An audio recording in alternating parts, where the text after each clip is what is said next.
ये कहानी साबित करती है कि एक सिस्टर भी हवस की पुजारन हो सकती है। कहानी एक ऐसी सिस्टर की है जिसको अपने ही स्टूडेंट से प्यार हो जाता है और वह दिन रात अपने ख्यालों में उस लड़के के नाम से अपने गुप्त अंगों में उंगलियां चलाने लगती हैं। उसको पाने के लिए वे किसी भी हद तक चली जाती है। मूवी स्टार्ट होती है और हम जैसन नाम के लड़के को देखते हैं जिसको म्यूजिक बहुत पसंद है और वह अपना वीडियो बना रहा होता है। वह अपने वीडियो को बनाकर सोशल मीडिया पर शेयर किया करता है। जैसन की फैमिली में उसके मॉम डैड और उसकी एक बहन जॉय रहती है। जैसन एक कैथोलिक स्कूल में पढ़ता है जहाँ टीचर की जगह फादर और सिस्टर अपने स्टूडेंट को पढ़ाते हैं। गर्मी की छुट्टी खत्म हो जाती है, इसलिए जैसन और जो स्कूल वापस पढ़ने आ जाते हैं। वहीं हम अगले सीन में एक नई सिस्टर को देखते हैं जिसका नाम सोफी होता है, जिसकी भर्ती अभी स्कूल में हुई है। सिस्टर रेबेका जो स्कूल की प्रिंसिपल है, वह सोफी को पूरा स्कूल दिखाती है ताकि वह उस जगह को अच्छे से जान ले। सोफी जैसन को पहली बार स्कूल में ही देखती है और जब वह घर आकर जैसन के वीडियो को अपने लैपटॉप पर देखती है तो वह मुस्कुराने लगती है, जैसे मानो उसको उससे प्यार हो गया हो। इतना ही नहीं, सोफी जैसन को लैपटॉप पर ही किस करने लगती है। यहाँ ऐसा लगता है कि सोफी जैसन को पहले से ही जानती है और उसका कुछ और ही इरादा है। सोफी को देखकर अजीब लगता है क्योंकि उसको स्कूल में मॉर्निंग प्रेयर नहीं आती, इसलिए वह हमेशा जॉय से ही मॉर्निंग प्रेयर कराती है। ये बात जॉय को भी अजीब लगती है, लेकिन वो उसको इग्नोर कर देती है। क्लासरूम में जब जैसन किसी दूसरी लड़की के साथ बात करता है तो सोफी को गुस्सा आ जाता है और वो सारा से कहती है कि दोबारा उससे बात ना करे, नहीं तो वो उसको क्लासरूम से धक्के मारकर बाहर कर देगी। स्कूल के बाद जब जैसन बाहर जा रहा होता है तो सोफी उसको रोक कर पूछती है कि क्या सारा तुम्हारी गर्लफ्रेंड है? तो वो कहता है नहीं, वो तो मेरी सिर्फ एक अच्छी दोस्त है। तब सोफी ये सुनकर बहुत खुश हो जाती है, लेकिन अगले सीन में जब सोफी सारा और जैसन को किस करते हुए देखती है तो वो इतना गुस्सा हो जाती है कि अपने हाथ में क्रॉस को दबा देती है और उसके हाथ से खून निकलने लगता है, पर उसको इस दर्द से कोई फर्क नहीं पड़ता। अब जैसन वहां से चले जाता है तो वह सारा को रोककर उसको धमकाने लगती है और उससे कहती है कि मैं तुमको आखिरी वार्निंग दे रही हूँ, नहीं तो मैं तुमको नंगा करके भरे चौराहे में बेइज्जत करूंगी और मुझे कोई रोक भी नहीं पाएगा। इससे ये बात तो साबित हो जाती है कि सोफी एक बहुत ही बड़ी साइकिक और हवस से भरी औरत है। इसके बाद वह जैसन से मिलती है और कहती है कि तुमने मुझसे झूठ क्यों बोला कि सारा तुम्हारी गर्लफ्रेंड नहीं है और तुम उसको किस क्यों कर रहे थे। इसका जैसन के पास कोई जवाब नहीं होता। सोफिया जैसन से कहती है कि तुम मुझे छुट्टी के बाद मेरे रूम में आकर मिलो, मुझे तुमसे कुछ जरूरी काम है। फिर जैसन छुट्टी के बाद सोफिया से मिलने जाता है तो उसका रूम पहले से ही खुला होता है और वो उसको नंगा देख लेता है। वो काफी घबरा जाता है और वो वहां से चले जाता है, पर असल में ये सब तो सोफिया का ही प्लान था कि जैसन उसको नंगा देखे और उसकी रातों की नींद उड़ जाए और वो सिर्फ उसी के बारे में सोचे। सोफिया अपने प्लान में कामयाब भी हो जाती है क्योंकि जैसन का दिमाग अब भ्रष्ट हो चुका था। वह उसके बारे में ही रात दिन सोचने लगता है। जब वीकेंड में जैसन घर जा रहा होता है तो वह सारा को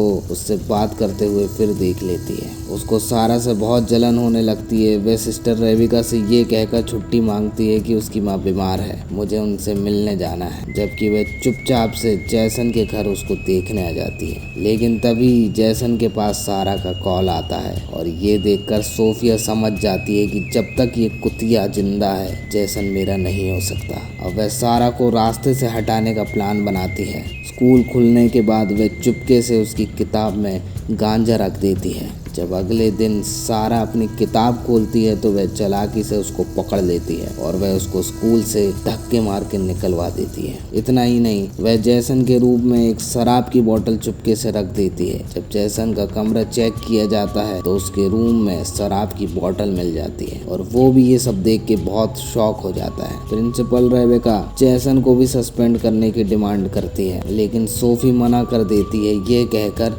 कि जैसन एक बहुत ही अच्छा लड़का है और मुझे इस पर विश्वास है और इसको एक और मौका देना चाहिए। फिर वह उसकी नज़र में बहुत ही अच्छी इंसान बन जाती है। अगले सीन में बहुत बड़ा खुलासा होता है। हमें पता चलता है कि सोफी का असली नाम तो लॉरा है और वह कोई सिस्टर नहीं बल्कि बहुत अमीर लड़की है। एक दिन जब वह सोशल मीडिया पर जैसन का वीडियो देख रही होती है तो उसको उससे प्यार हो जाता है। हमें पता चलता है कि उसने स्कूल में एंट्री करने के लिए असली सिस्टर को मार दिया होता है और वह उसकी जगह स्कूल में आ जाती है। वीकेंड के बाद जब जेसन गार्डन में अपना कुछ काम कर रहा था तो सोफी उससे मिलने के बहाने आ जाती है और उसको अलग अलग तरीके से सेड्यूस करने लगती है। लेकिन सोफिया को मालूम नहीं था कि जॉय उस पर नजर रख रही है, क्योंकि उसको सोफी पर पहले ही शक हो गया था। उसी रात जब जैसन अपने रूम में सो रहा होता है तो सोफी उसके रूम में आ जाती है। सोफिया यहाँ फिर से जैसन को सेड्यूस करने लगती है, लेकिन जैसन मना करने लगता है। लेकिन फिर भी सोफिया उसको अपने चंगुल में फंसा ही लेती है और उनका खपाखप पूरी रात स्टार्ट हो जाता है। लेकिन बेचारा जैसन इस बात से अनजान था कि सोफी एक बहुत ही बड़ी कमीनी है, क्योंकि वह अपना MMS रिकॉर्ड कर रही होती है ताकि वह बाद में जैसन को ब्लैकमेल कर सके। अगले दिन जैसन को काफी गिल्ट फील होता है कि उसने ऐसा क्यों किया। वहीं दूसरी तरफ सोफी जॉय को अपने रास्ते से हटाना चाहती थी, क्योंकि वह उस पर शक करने लगती है। इसलिए सोफी जॉय को कम मार्क्स देती है ताकि वह उससे बदला ले सके। एक दिन सोफी जॉय से कहती है कि क्या तुम क्लास के बाद मेरे रूम में आओगी, मैं तुम्हें कुछ बताना चाहती हूँ। जॉय के आने से पहले सोफिया क्वेश्चन पेपर को टेबल पर खुला छोड़ देती है ताकि वह उसको फंसा सके। जॉय जैसे ही वहां आती है वह टेबल पेपर को छूने लगती है। सोफिया उसको रंगे हाथ पकड़ लेती है और प्रिंसिपल के पास ले जाती है। वो उससे बोलती है कि इसने क्लासरूम में आकर क्वेश्चन पेपर को चुराने की कोशिश करी है, इसको सस्पेंड कर दिया जाए। लेकिन इस बार सोफिया की चाल नाकामयाब हो जाती है, क्योंकि प्रिंसिपल रेबेका जॉय को सस्पेंड करने से मना कर देती है, क्योंकि वह जॉय का रिकॉर्ड अच्छे से जानती थी और कहती है ये एक अच्छी लड़की है, तुम्हें ज़रूर कोई मिसअंडरस्टैंडिंग हुई होगी।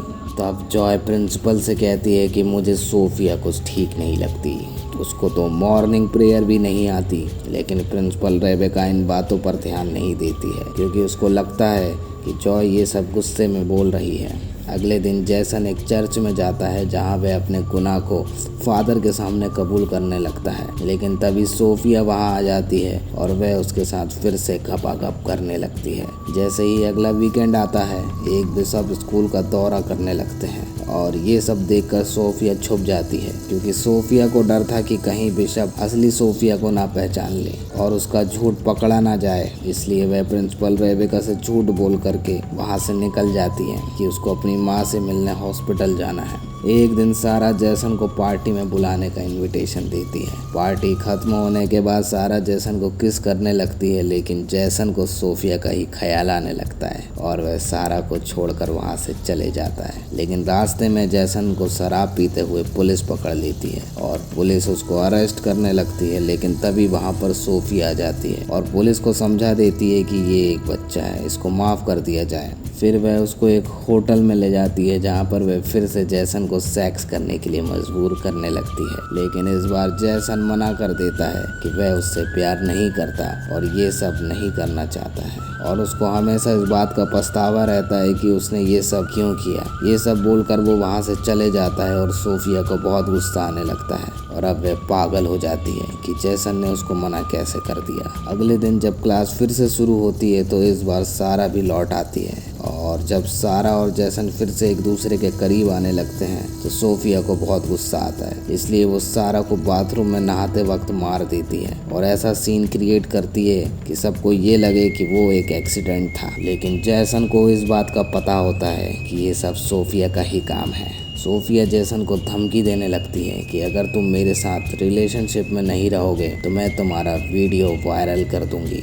जैसन ये सब सुनकर बहुत घबरा जाता है। जैसन को हर वक्त टेंशन में देखते हुए जॉय समझ जाती है कि जैसन के साथ कुछ न कुछ तो गलत चल रहा है। इसलिए जॉय जैसन के कमरे में आती है और उससे पूरी बात करती है। तब जैसन उसको सच्चाई बताता है कि उसके साथ क्या हुआ। वो बताता है कि सोफिया ने किस तरीके से उसको अपने जाल में फंसाया और अब वो उसको सेक्स करने के लिए मजबूर कर रही है। अगले सीन में जैसन और जॉय सोफिया के कमरे में जाते हैं और उसका लैपटॉप चेक करने लगते हैं। तब उनको पता चलता है कि सोफिया नाम की तो कोई और नर्स आने वाली थी, वो तो एक बहरूपिया है, और वो लैपटॉप असली सोफिया का ही था। लैपटॉप पर काफ़ी सर्च करने के बाद उनको सोफिया का असली नाम पता चल जाता है।